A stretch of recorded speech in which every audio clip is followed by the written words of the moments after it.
Mchonyi naye. Kijana wa Chonyi. Kijana wa Chumani. Chumani.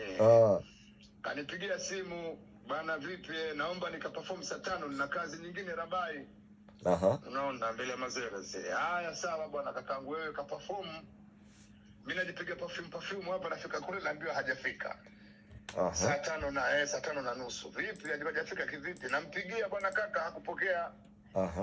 Nikasema pengine I don't know what happens, kwa sababu kama event ni saa 6 kule na saa 5 na nusu mwamba apokee simu.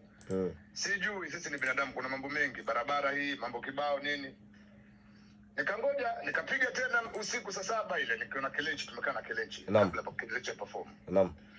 Mwamba ngenje kitaa as usually, nikasema ina ngenje. Mimi si msanii, mimi sio event organizer, mimi msanii. Sana nikanyamaza, nikasema kesho mdogo wangu atanitafuta. Aniambie what happened. Mpaka sasa hivi hajanitafuta siku ya 7 leo. So mambo ya Susumile ndakuwa ni double booking ilitokea. Double booking sasa the reason anayo yeye, mimi siwezi ongea, sitaki mashabiki waninuku vibaya ama mdogo wangu Susu waninuku vibaya, sina shida.